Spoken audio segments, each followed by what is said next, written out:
Universalist Association of Congregations, and we are guided and inspired by its values and principles. Those values and principles help remind us that we in Northampton inhabit unceded land of the Pocumtuck and Nipmuc peoples. They remind us to acknowledge our responsibility to face the legacies of dispossession and systematic racism that are part of our collective history, and to affirm and celebrate the legacies that inspire us. If you are new or returning after a time away, welcome. We're glad you're here. Please feel free to fill out a welcome card, which you can put in the offering plate here on the chancel. Well, it will be there. After the service. Doing that allows you to put you on our email contact list. If you are online, there is a link to the card in the chat. Those of you here in person, thank you for wearing your masks. We have KN95 masks in the back for anyone who needs one. When we join in singing our hymns, we ask that those of you here in the Great Hall sing softly. Lost and found items will be in a box on the front steps after the service. Please take a look. Your favorite water bottle might be there. And I've left them here before.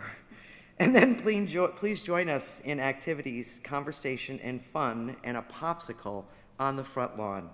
And now we will begin our service.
We come in a variety of colors, shapes, and sizes.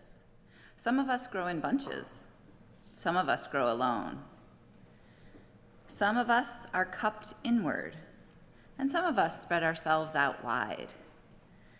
Some of us are old and dried and tougher than we appear. Some of us are still in bud. Some of us grow low to the ground, and some of us stretch toward the sun. Some of us feel like weeds sometimes. Some of us carry seeds sometimes. Some of us are prickly sometimes. Some of us smell. And all of us are beautiful. What a bouquet of people we are.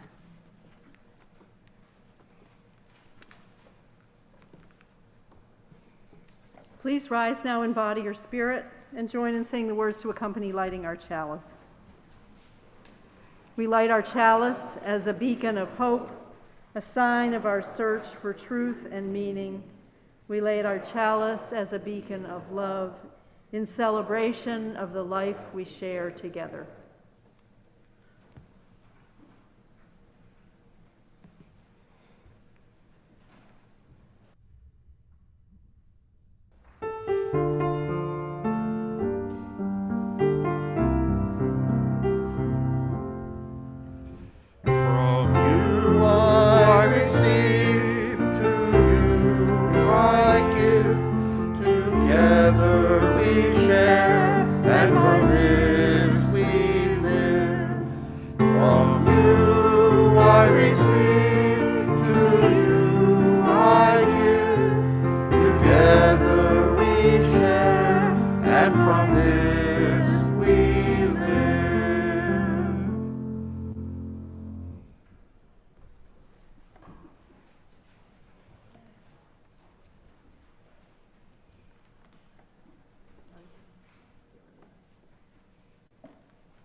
Our story this morning is called The Year We Learned to Fly by Jacqueline Woodson, and we have some special guests coming up for the story and for the next part of our service. I'm going to pause a second as the RE kids get settled.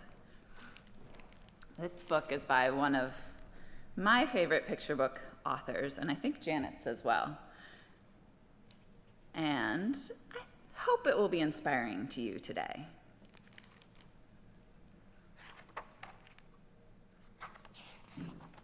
That was the year we learned to fly. That was the spring when the rain seemed like it would never stop, and the thunder boomed so hard we weren't allowed to go outside. Use those beautiful and brilliant minds of yours, my grandmother said. Lift your arms, close your eyes, take a deep breath, and believe in a thing. Somebody somewhere at some point was just as bored as you are now. So my brother and I closed our eyes, and for a few minutes that first day, we weren't stuck in our apartment anymore. We were flying over the city we'd known our whole lives, but it was suddenly different, exploding with every kind of flower we'd ever dreamed of growing, just like our sanctuary will be soon with flowers. That was the summer we learned to fly, when my brother and I couldn't stop fussing with each other over whose turn it was to wash the windows, to feed the dog, to clean the kitchen. We fought and frowned and made silent promises to never speak to each other again. My grandmother said, lift your arms, close your eyes, and take a deep breath. And stop being so mean about everything. Somebody, somewhere, at some point, was just as mad as you are now. So we did, and as the soft wind took us out over the city and past the windows of kids who hadn't yet learned to fly, my brother and I reached for each other's hand, flying and diving and laughing, and leaving all of our mad far behind us. That was the autumn our rooms felt too big and lonely with only us in them, and the darkness coming on so fast. But while we hugged ourselves against the too quiet of it all, we remembered that we didn't have to be stuck anywhere anymore. My grandmother had learned to fly from the people who came before. They were aunts and uncles and cousins who were brought here on huge ships, their wrists and ankles cuffed in iron. But my grandmother said, nobody can ever cuff your beautiful and brilliant mind. So our people learned to fly, she said. They dreamed a thing and made it happen, closed their eyes and flew away home. Lift your arms, my grandmother said. Close your eyes. And remember, somebody, somewhere, at some point, had to figure out how they could fly. That was the winter we moved away from the building and the blocks and the friends we'd always known.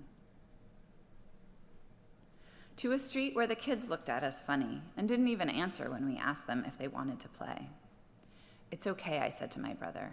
Somebody, somewhere, at some point, had to figure out they were ready for any new thing coming their way.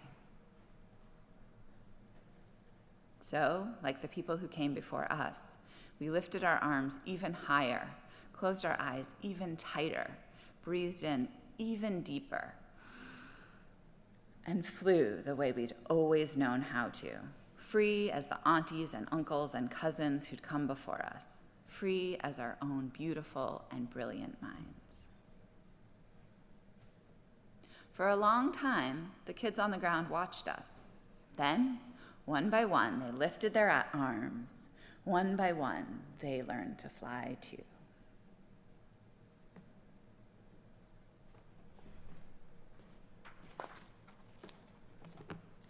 This book reminded me of the past few years. There are aspects that seem all too familiar for many kids, and I think for many adults as well. Raise your hand if you've had times over this last year that you felt bored, or mad, or lonely, or just felt like you weren't ready for new things. There's been a lot of new things that we've been dealing with and adjusting to. So I wanted to take a moment to celebrate the children, some of which are here, some of which are hopefully on screen, and some are probably doing something for Father's Day today. You have accomplished so much this year. Here in this community, we are so blessed to watch you learn, grow, explore, play, and create. We're proud of all that you've accomplished, all that you've learned, and all that you've taught us. May you know your worth. May you feel our support and love. May you know that you too can fly. And of course, our education programs would not be possible without our teachers and our volunteers.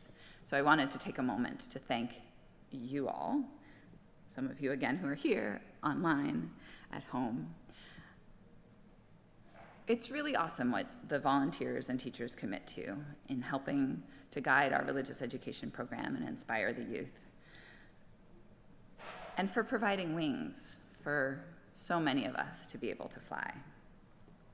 So I want to start by thanking our teachers, and I have a little gift for both of them who will have their own classroom this coming year. So Emma Gaudreau has been our lead teacher for our early childhood classroom and leads with such enthusiasm and love.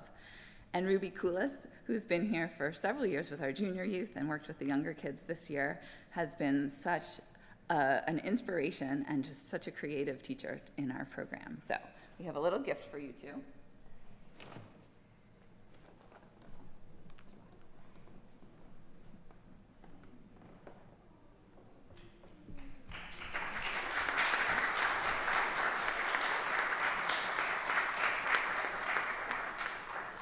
And our other important teacher isn't here today, but we have a high school helper who helps with the early childhood classroom, Jessica Quintana, who's been awesome.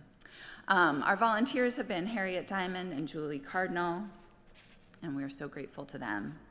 And then we have special programs, which I'm sure you've heard of, the youth group, and the youth and young adult coordinator is Johnny Williams, and they're not here, but they will receive accolades. And we have very committed youth group advisors who've been around for many, many years and do things like camping for a whole weekend with our youth. So Kathy Brown, Alan Dorman, and Jan Netler, thank you so much.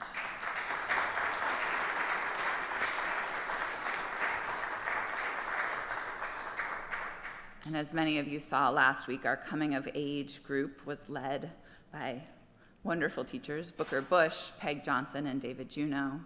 And then each of the coming of agers had a mentor. So I want to thank again Bill Diamond, Marcus Jones, Joan O'Brien, and John Sass.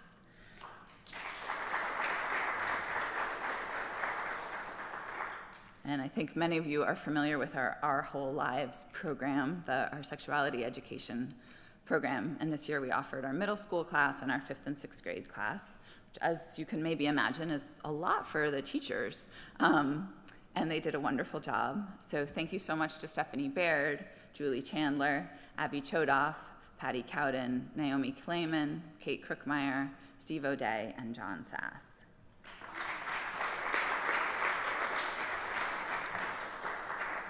And lastly, I want to thank the RE Council, who is a wonderful group of visionaries who help to create our RE program, help run any events that we do, and did an amazing job of covering for me in large part when I was on parental leave this year. So I want to thank Cameron Gray Lee, who is our youth representative, Peg Johnson, Jessica Jones, Erin Klett, Kate Crookmeyer, and Mimi Madison.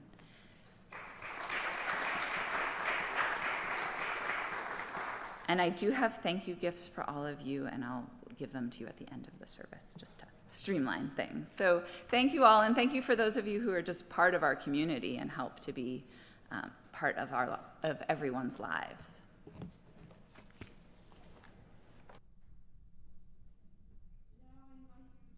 Rise again in body or spirit. Are you done? Yeah. Okay. And sing, "Now Let Us Sing," and people who are going back downstairs to have fun will leave us as we sing. Now let us sing.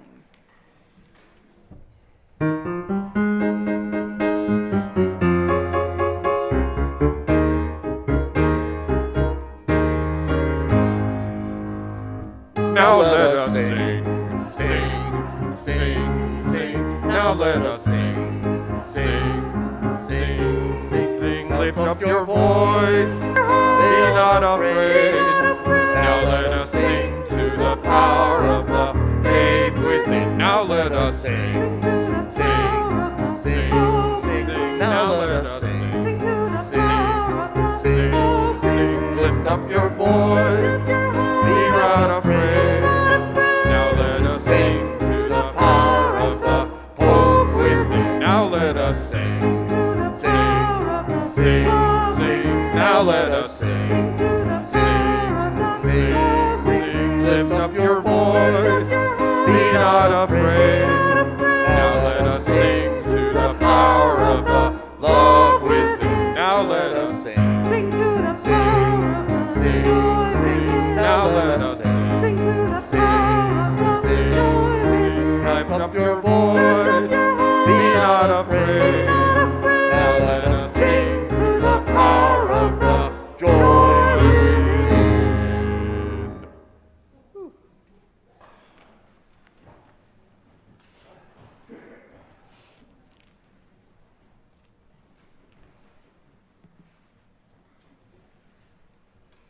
Today is June 19th. It's the holiday called Juneteenth. Rebecca, we're a little ahead of ourselves. Thank you. It officially became a federal holiday a year ago.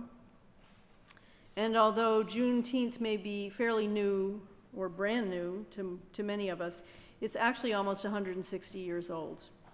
It is the oldest nationally celebrated commemoration of the ending of slavery in the United States. And the holiday began in Galveston, Texas. On this day in 1865, Union General Gordon Granger read a proclamation from the President of the United States, who at that time was Andrew Johnson. Lincoln had been killed just 2 months earlier.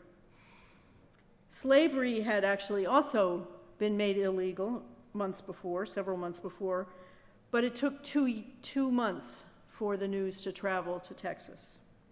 And this is what the proclamation says. This is what General Granger read. The people of Texas are informed that in accordance with a proclamation from the Executive of the United States, all slaves are free. This involves an absolute equality of rights and rights of property between former masters and slaves, and the connection heretofore existing between them becomes that between employer and hired laborer. Black Americans in Texas and some other places have been marking that event, that reading, ever since. It is and has been a day of celebration with picnics and parades and barbecues in the joyful and determined spirit of people who, like the grandmother in Jacqueline Woodson's story, knew they could fly. And there's an official Juneteenth website, and it says, Juneteenth is a day of reflection, a day of renewal, a pride-filled day. It is a moment in time taken to appreciate the African American experience. And it is inclusive of all races, ethnicities, and nationalities, as nothing is more comforting than the hand of a friend. It serves both symbolically and in reality as a reference point from which to measure and appreciate the progress and contributions made by African Americans to our society. And a post on the website says, let's make Juneteenth a commemorative, not of the horrific institution our country embraced, but rather as a showcase of the strength in the American spirit to recognize wrong and set about making it right. The hymn, Amazing Grace, was written in the 18th century by an English clergyman named John Newton. Newton had worked on slave ships as a younger man before he became a clergyman, and eventually also an abolitionist. Amazing Grace is one of the most familiar songs in the English-speaking world, and it is a staple in Black churches. You may remember President Obama singing it at the funeral of Clementa Pinckney, who was the pastor and South Carolina state senator who was killed in a mass shooting in 2015. There is amazing grace in the spirit and the perseverance of this country's descendants of enslaved Africans. Please join me now, rise in body or spirit, and join us in singing it now.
And now, because we skipped it before, let's take time to greet one another, turn around and say hello to everyone who's online. If you're online, turn on your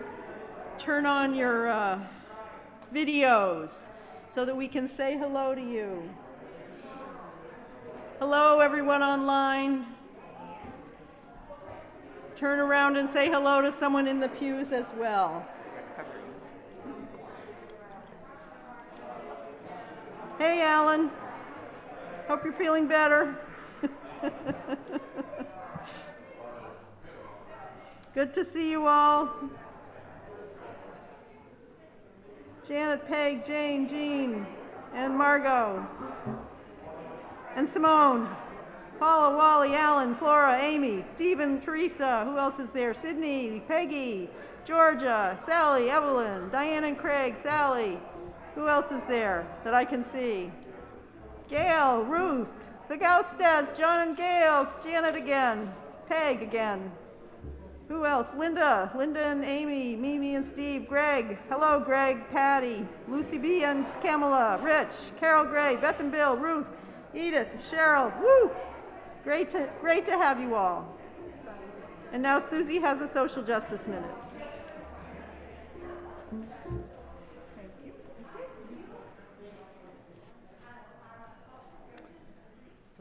Go ahead. You don't have to do anything. No, don't do anything. Okay. Do not unmute yourself. You will make a mess. Okay. We'll make a loud mess. Good morning. I'm Susie McCrae, and this is the Social Justice Minute, which recognizes that our faith calls us powerfully to action on social justice and the environment. I'm here today to tell you about 2 actions by USNF The Vote in partnership with the Racial Justice Team, and we hope you'll consider participating. And thank you, Janet. You're a tall person, I'm a short person. These are opportunities for us to do something that can make a difference in many, many people's lives. And as Janet talked about Juneteenth, one thing to keep in mind is many people, particularly people of color, are still struggling for the right to vote, a right that we all take for granted up here in Massachusetts. So as many of you know, we've been doing postcarding campaigns. From now through August 8th, we're sending postcards to Black voters in Florida to encourage them to vote in the August primary. A big turnout will help defeat voter suppression. You can sign up by clicking on the link in the chat or find me outside after the service. Our campaign goal is to send 4,000 cards. We know you can do it. And the cards come in envelopes all ready to go. The postcards are here, a script is here, and there are stamps. So we encourage you to participate in that. And the second, in coordination with the Racial Justice Team, we're having a book discussion on July 6th. Many of you will remember when Janet did a sermon about the inspiring life of Desmond Meade, who is the director of the Florida Rights Restoration Coalition and leads the campaign to restore voting rights to returning citizens. Here's a copy of his book. We'll be discussing Mr. Meade's book, Let My People Vote, on July 6th at 7:30 on Zoom. Copies of the book will be available to buy after church today. Please let me know if you would like to be part of this. Thank you very much for the time.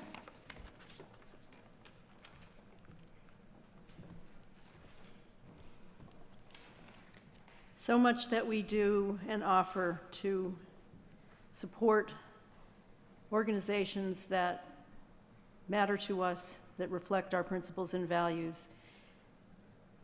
Work of our hands and our generosity with our resources. So our offerings every week, 50% go to organizations outside the community and 50% go to support the work within our congregation. And this is the last, for the rest of this fiscal year, which ends in August, we will continue to support Embrace Race, Hands Up for Haiti, the Nolambika Project, and the Northampton Interfaith Shelter. So you can make a contribution at the end of the service by putting it in the offering place, or you can make a contribution online. And now we'll enjoy our offertory music. Thank you very much for all your generosity.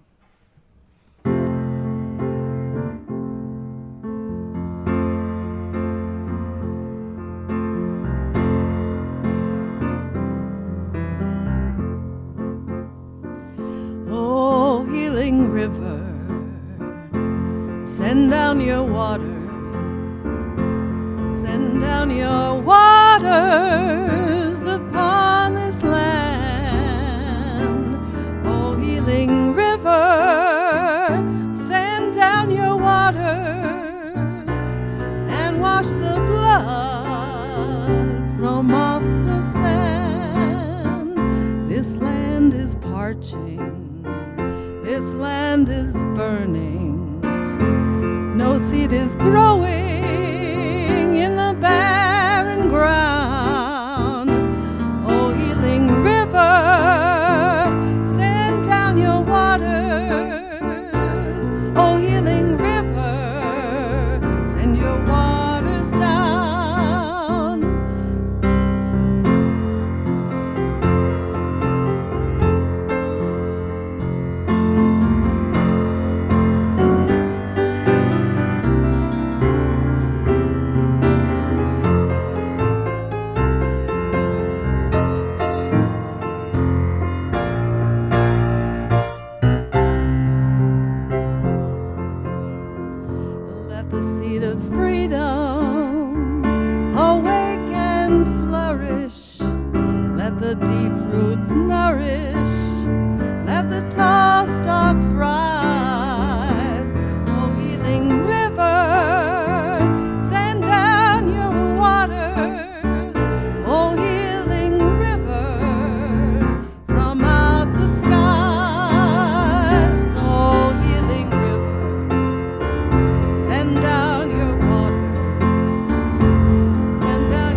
the blood from off the sand. Send your waters down on the sand.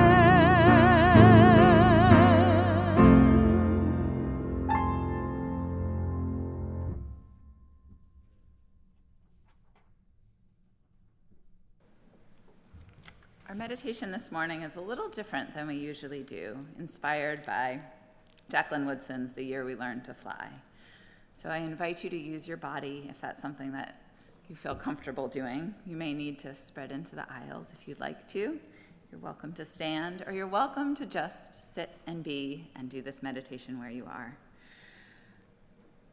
The grandmother in The Year We Learned to Fly said, "Sometimes the first step toward change is closing our eyes, taking a breath, and imagining a different way." We're going to use her steps to help guide your meditation. She starts by saying, lift your arms. Notice what it feels like to lift your arms. What sensations do you feel in your body? Do you notice your heart opening? Can you relax into this position and feel that you're connected both skyward and down into the ground? You can keep them lifted if you'd like, or you can put them down. You're welcome to just follow what your body feels like it needs this morning. The next direction was to close your eyes. And if you feel comfortable doing so, I invite you to close your eyes and notice how it changes your experience. Do your senses change if your eyes are closed? Does your body feel different in space? Just pause and notice. And the last direction was to take a deep breath. So slow your breathing down. See if you can fill your lungs with your inhale and empty them gently on your exhale.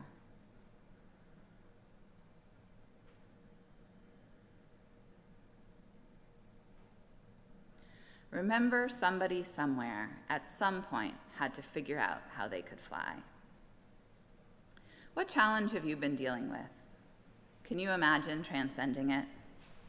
What thing are you dreaming of? Imagine filling yourself with the strength, perseverance, and vision of those who have come before.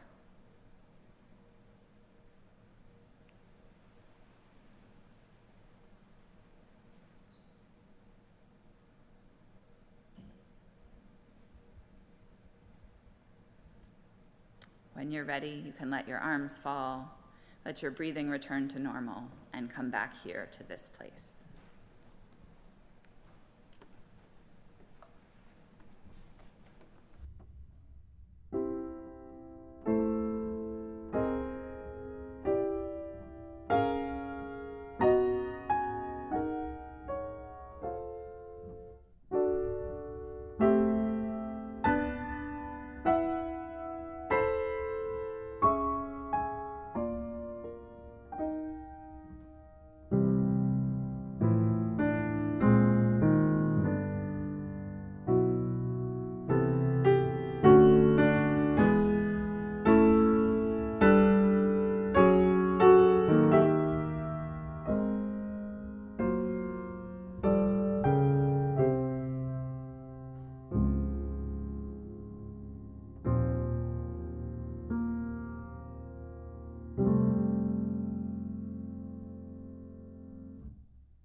Isn't flying wonderful? I think children are probably better at flying than most adults. When I was little, my parents made us go to bed very early, no later than 7:30, till we were way too old to be going to bed at 7:30. And it's very hard to go to bed at 7:30, especially at this time of year. Today is almost the solstice. It's still light outside. You'd rather be playing in the yard or in the street. So I would read with my flashlight. That was one of my workarounds. And flying was another workaround. I would open my window as wide as it could go And then I'd lie on my bed and feel the summer breeze, whatever there was of it coming in. And I'd close my eyes and spread my arms wide, and off I would go. Free. So we know that across the world, in many countries and in many, many different eras, not everyone has known what it means to be free. In fact, probably for most of history, most people didn't know what it meant to be free. This country has a long history of championing individual freedom, even though for many years it allowed others to be kept enslaved. And that is why Juneteenth is an important holiday. It says we need to remember and mark the moment in our own country when everyone became, at least for however briefly under the law, free. 5 years after that first Juneteenth in 1870, in the East European country of Czechoslovakia, a baby named Norbert Čapek was born. And Czechoslovakia at that time was ruled by an emperor, which meant that in important ways the people of that country were not free. You could be imprisoned for saying or writing something critical of the government, and it wasn't very safe to go to a church that was not the official church. Norbert Čapek was raised in the state church, but at 18 he decided to become a Baptist. He became disillusioned with the state church. He studied for the ministry, and as he grew older, he became more and more critical of the government. He wrote and edited topics that ranged from psychology to politics. He spoke out, and things became increasingly dangerous for him. So in 1914, just before the war, he fled Czechoslovakia to the United States with his wife Marie and their 8 children. And in the United States, Čapek became a Unitarian. He stayed in the US. He actually went to the Meadville School in Chicago. He became a Unitarian minister here, and then he returned to Czechoslovakia in the early 1920s, and he founded a church in Prague. He thought many people in Czechoslovakia then were looking for the kind of religion that he brought, a religion free of rigid teachings that wasn't connected to any imperial power or any government at all. And Čapek was apparently a very, very powerful preacher and thinker and leader. He continued to be a spokesperson for freedom. He's founded many Unitarian churches, and the church in Prague actually grew to over 1,000 members. And then he founded other ones throughout the country. But by the 1940s, Czechoslovakia was no longer a free country again. They were under German control. And in March of 1941, Norbert Čapek and his daughter were arrested by the Gestapo. They took Čapek's books and his sermons, and they charged him with the federal crime of listening to foreign broadcasts. In 1942, he died in the gas chamber at Dachau.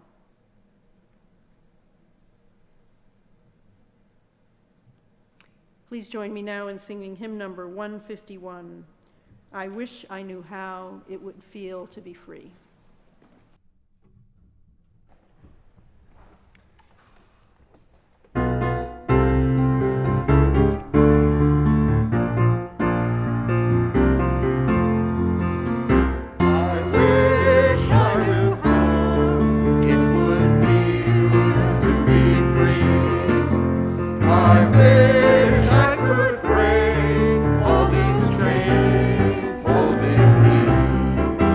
I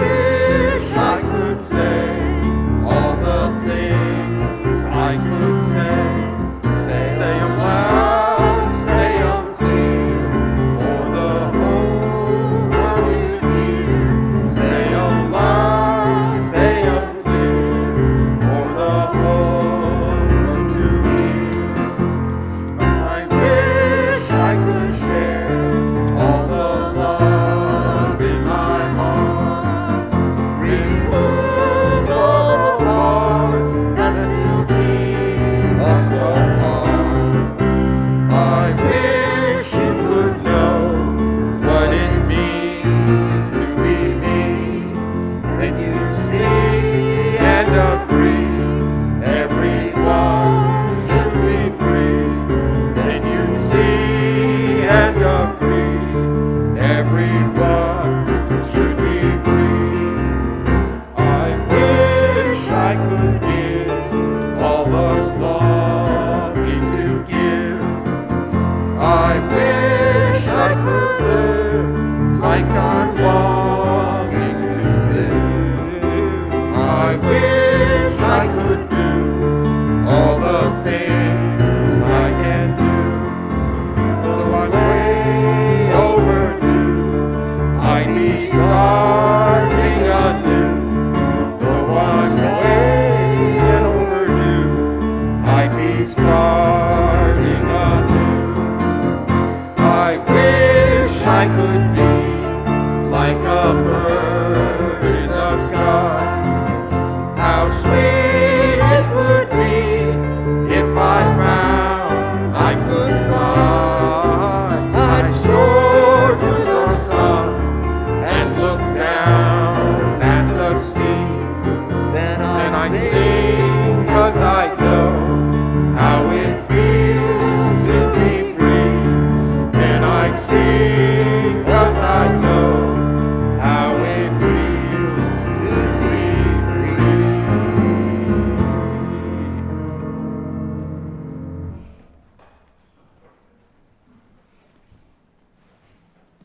I love this story. It's one of those stories, like Christmas Eve, it's one of those stories you tell over and over again. So Chopic's church was not like the fancy formal churches of the old state religion. The walls were plain, the furniture was plain, there were no pictures, there was no stained glass, and the services had very few rituals. The members of his church came from many, many different backgrounds, and he started to worry at some point that the services in the church were maybe a little too lacking in beauty and ritual, and he also started to worry that sometimes all those people from different backgrounds didn't think very highly of one another. They didn't seem to appreciate one another's gifts. So he came up with an idea. He asked everyone in the congregation to bring a flower with them to the service the next Sunday, and they did. And the flowers were collected in big vases, the way we did out there.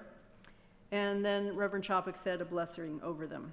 And then he asked each person to take a different flower home. Not yet. Not The yet. flowers are coming. The flowers are coming. The flowers are coming. So Chopic's idea for a flower ceremony, or a flower communion, has now become a beloved tradition in Unitarian Universalist congregations. And what I'm going to share with you now is an excerpt from a flower service reading from the Church of the Larger Fellowship, which is an online UU community. Speak, flowers, speak. The flowers have the gift of language. At the occasion of birth, they are buds before bursting. At the ceremony of love, they unite two lovers in beauty. At the occasion of death, they remind us how lovely life is. In the forest they nestle, snug carpets under the roof of leaf and branch, making a rug of such softness. At end tip of branches, they cling briefly before bursting into fruit sweet to taste. Flowers, can you speak joy to our sadness and hope to our fear? Can you say how it is with you that you color the darkest corner? The flowers have the gift of language. In the meadow, they speak of freedom, creating patterns wild and free as no gardener could match. And now, we are going to pass out the flowers for our ceremony while Ellen plays and while we show you pictures of flowers that many, many of you sent in. So the flowers that you'll see on the screen are flowers from people's gardens and places they've visited. So now I'd like to ask the flower bearers to bring forward the flowers. And for those of you online, you will be able to enjoy the flowers And you're welcome to turn on your screen if you've got flowers at home that you want to show people. So we're going to bring them forward first. Julie. I know. It's confusing, yes. And I would be down there, but you won't be able to hear me, so. So this is a blessing, some of which is some of what Norbert Chopik said nearly 100 years ago. And also borrowing from A. Powell Davies, who was one of the most powerful ministers for civil rights in the 1950s. He was the minister of the All Souls Church in Washington, D.C. May these flowers in their beautiful diversity remind us of our own beautiful diversity, the different things we know and believe, the different places we come from, our different experiences, our different gifts. May they remind us to be one in spirit and desire and affection. May they remind us of the value of community, of doing and sharing together. Gathered here today, may we realize that whatever we can do, large or small, can make a difference. May we know that what each one does matters and makes the whole more beautiful. Let our hearts be open, and what we would receive from others let us give. For what is given remains to bless the giver, especially when the gift is love. So may it be. And now our flower bearers will pass the flowers.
So now take a good look at your flower. Look at all the details.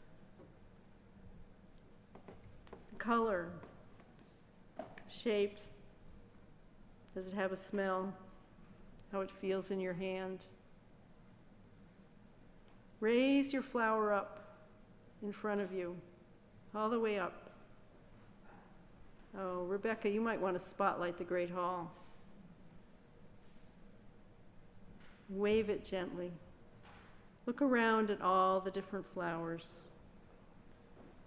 all the beauty in our flowers. Look at all of us and smile. Look into each other's faces. Wave your flowers gently in our great hall meadow. Let them speak of hope and freedom. This is community. This gentle, vibrant movement, this marvelous living tapestry that we're creating together.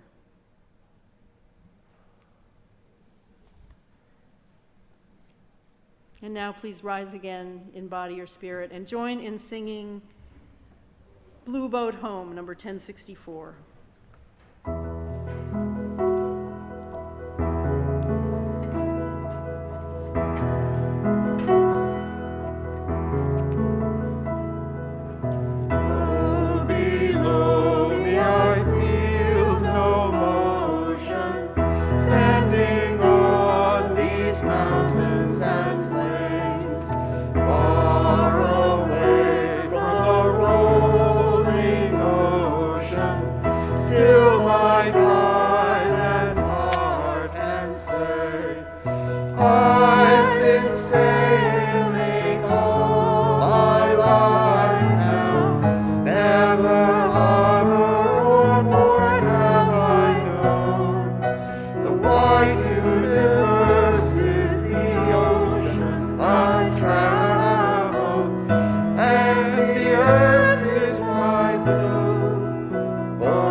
kindred pilgrim souls, the making our way by the lights of the heavens, in our beautiful blue boat home.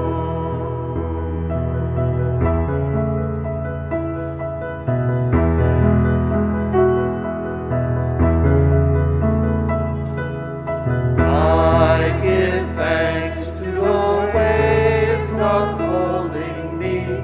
Hail the great winds urging me on. Read the infinite sea before me. Sing the sky my sailor's song. I was born above the fathoms, never harbor or port have I known. The wide universe is the ocean I traveled, and the earth is my blue boat home.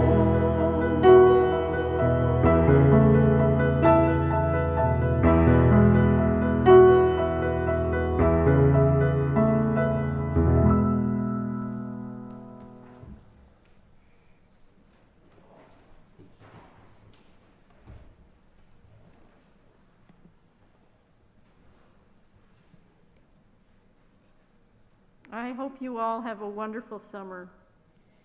And I hope you'll join us for Zoom services in Virginia and Maryland and here at the Unitarian Society. We're going to be Zooming only this summer to give everyone, all our fabulous, fabulous team, a break. And we will have a special service on September 4th where Ellen and I are going to do a hymn sing using hymns on the organ. So we'll invite you to send us your favorite organ hymns, and we'll pick some that are our favorites.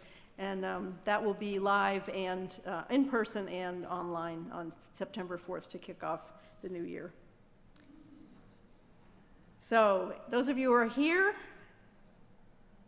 we hope you'll join us on the lawn for drawing flowers with chalk and messages of kindness, playing games, talking to people, and we have popsicles. Fall popsicles for the fall day. And when you go, please go in hope and joy and peace.